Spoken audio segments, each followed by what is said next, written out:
Hello everyone, यहाँ पर हम देखने वाले हैं probability of a failure of a structure. मैंने आप लोगों को क्या पढ़ाया है? मैंने आप लोगों को पढ़ाया है मैंने आपको कैरेक्टरिस्टिक स्ट्रेंथ पढ़ाई है। Probability of failure of a strength क्या हो सकती है? 5%। मैंने आपको पढ़ाया कैरेक्टरिस्टिक लोड क्या होता है कि it has the load which has the probability of failure 5%। मतलब यहाँ पर फेलियर से मेरा मतलब क्या रहेगा कि जो स्ट्रेंथ है वो अपनी कैरेक्टरिस्टिक स्ट्रेंथ से कम हो जाए। इसकी प्रोबेबिलिटी कितनी है? केवल 5% है as per my code.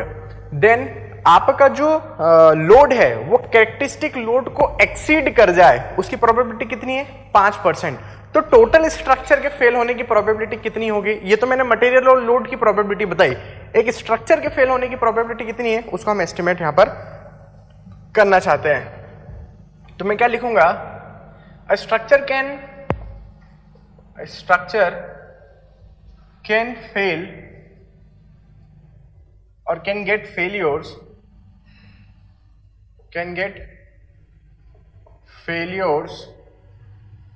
when, है ना? कंडीशन नंबर 1 कब फेल हो सकता है? हो सकता है कि आपका जो कैरेक्टरिस्टिक लोड है, मतलब आपके स्ट्रक्चर में जो लोड आ रहा है वो कैरेक्टरिस्टिक लोड को एक्सीड कर गया हो। तो when applied loads exceed characteristic load,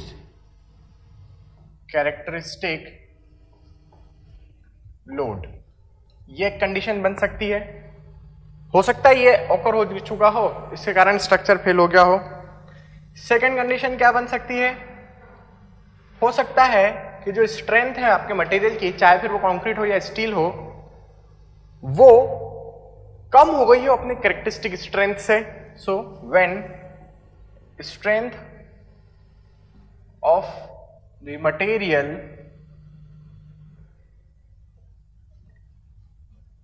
is less than its characteristic strength, क्योंकि हमने तो स्ट्रक्चर कैरेक्टरिस्टिक स्ट्रेंथ को कंसीडर करते हुए बनाया है, डिजाइन स्ट्रेंथ कंसीडर करते हुए बनाना है। ठीक है, तो ये दो रीजंस हो सकते हैं। क्या ये डिपेंडेंट रीजंस है या इंडिपेंडेंट रीजंस है? ये इंडिपेंडेंट रीजंस है। हो सकता है पहला वाला ऑकर हो, दूसरा वाला ऑकर ना हो सकता है दूसरा वाला ऑकर हो, पहला वाला ऑकर ना हो। क्या कभी ऐसा होगा कि पहला वाला ऑकर हो जाए जिसके कारण दूसरे वाले को भी ऑकर होना पड़ेगा? ऐसा कुछ भी नहीं है। तो both are two independent events. Third case यहां पर क्या हो सकता है? थर्ड रीजन हो सकता है कि किसी स्ट्रक्चर में ये दोनों एक साथ ऑकर हो जाए। मतलब उस स्ट्रक्चर में जो मटेरियल यूज करा है उसकी स्ट्रेंथ अपनी गिवन स्ट्रेंथ से कम हो जाए, और जो लोड उसमें ऑकर हो रहे हैं करंट सिचुएशन में वो अपने कैरेक्टरिस्टिक लोड को एक्सीड कर जाए। ऐसे ये हो सकता है आपका थर्ड रीजन। मतलब रीजन नंबर वन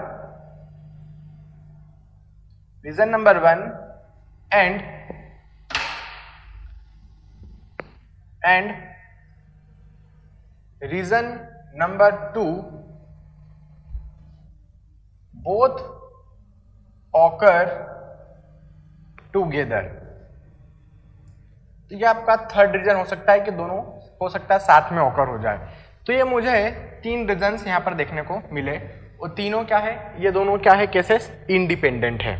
अच्छा चलिए, तो अब हम यदि देखें कि ये वाले रीजन का ऑकर होने का प्रोबेबिलिटी कितना है?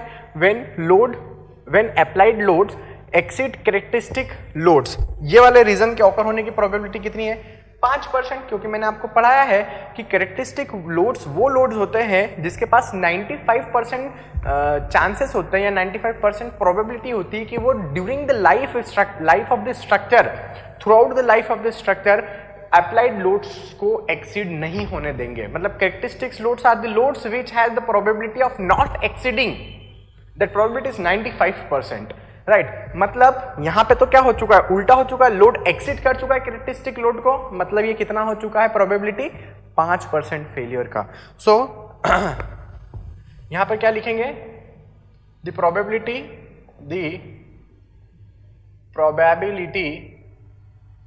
The probability of occurring first reason यदि ऑकर होता है तो उसकी प्रोबेबिलिटी कितना है 5%। 5% बोले तो 0.05। क्लियर है। सेकंड वाला देखते हैं। यदि हम सेकंड वाले की बात करें, when the strength of the material is less than characteristic strength, ऐसे चांसेस कब रहेंगे जब आपका 5% प्रोबेबिलिटी रहेगी इसकी भी। क्यों? क्योंकि characteristic strength is the strength for which not more than 5% results are expected to fall. लेकिन यहाँ पे तो एक्सपेक्टेड टू फॉल हमारा जो था वो 5% से ज्यादा हो गया, मतलब फेल हो चुका है। आपकी जो स्ट्रेंथ है वो कैरेक्टरिस्टिक स्ट्रेंथ से कम स्ट्रेंथ दे रहा है। कितने चांसेस है ऐसा ऑकर होने का? 5%। तो यहां पर हम क्या लिखेंगे? The probability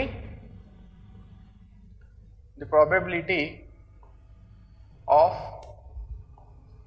occurring second reason is equal to again 5%, that is 0.05। Clear. अब यदि मैं बात करूं थर्ड का, कि ऐसा भी हो सकता है कि आपका फर्स्ट रीजन और सेकंड रीजन दोनों साथ साथ में ऑकर हो रहे हो, तो उसकी प्रोबेबिलिटी कितनी होगी? 5% प्रोबेबिलिटी इसकी, 5% प्रोबेबिलिटी इसकी, और चूंकि दोनों इंडिपेंडेंट इवेंट्स है तो दोनों का क्या हो जाएगा? टोटल प्रोबेबिलिटी में मल्टीप्लीकेशन हो जाएगा। तो यहां पर क्या लिखूंगा? थर्ड प्रोबेबिलिटी में लिखने जा रहा हूं the probability of occurring third reason equal to पहले वाले का 5% इनटू दूसरे वाले का 5%। ऐसा मैं क्यों लिख रहा हूं? क्योंकि both are two independent events, right. तो यहां पर टोटल प्रोबेबिलिटी इसमें कितनी आ जाएगी? इसकी टोटल प्रोबेबिलिटी हो जाएगी 0.05 इंटू 0.05। अच्छा, अब यदि मुझसे एक ये तो मैंने 3 रीजंस के ऑकर होने की प्रोबेबिलिटी बता दिया। यदि लेकिन मुझसे पूछा है what is the probability of failure of a total structure, है ना, तो हमें टोटल प्रोबेबिलिटी निकालना पड़ेगी, इन तीनों को ऐड करना पड़ेगा। क्या मैं डायरेक्टली ऐड कर दूंगा? नहीं, क्योंकि आपके ये जो 2 इवेंट्स है वो इंडिपेंडेंट है। तो आप लोग सोचिए, यदि मैं यहां पे लिखूं the total probability of failure of the structure of failure of the structure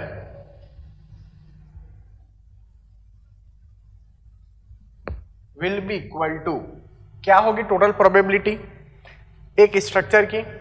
यहां देखो, पहले वाला जो था, पहले वाले की कितनी है? 0.05 है। क्लियर। इनटू, जब पहला वाला ऑकर हो रहा है, क्या जरूरी है दूसरा वाला भी ऑकर होगा? नहीं, तो दूसरा वाला ऑकर नहीं हो रहा है सपोज, ठीक है, तो प्रोबेबिलिटी क्या हो जाएगी दूसरे वाले की नहीं ऑकर होने की? 95%। भाई दूसरा वाला कभी ऑकर नहीं होगा, इसकी प्रोबेबिलिटी कितनी है? 95% प्रोबेबिलिटी है। ऑकर होगा उसकी प्रोबेबिलिटी है कितनी है? केवल 5%।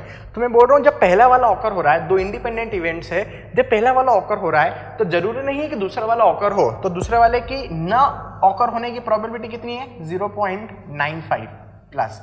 अब दूसरा वाला रीजन देखते हैं, दूसरे वाले के ऑकर होने की प्रोबेबिलिटी कितनी है? 5%, मतलब 0.05। 2 इंडिपेंडेंट इवेंट है, क्या जरूरी है उस टाइम पे पहला वाला ऑकर होगा? नहीं, तो पहले वाले के ऑकर न होने की प्रोबेबिलिटी कितनी है? 95%, मतलब 0.95 प्लस थर्ड वाले रीजन के ऑकर होने की प्रोबेबिलिटी हाँ है, इन दोनों का multiplication, so that is 0.05 into 0.05। तो ये मेरे पास टोटल प्रोबेबिलिटी। आप लोग यदि मैथमेटिक्स पढ़ चुके होंगे तो आप लोगों को समझ में आ रहा होगा कि मैं क्या कहना चाह रहा हूँ यहाँ पर।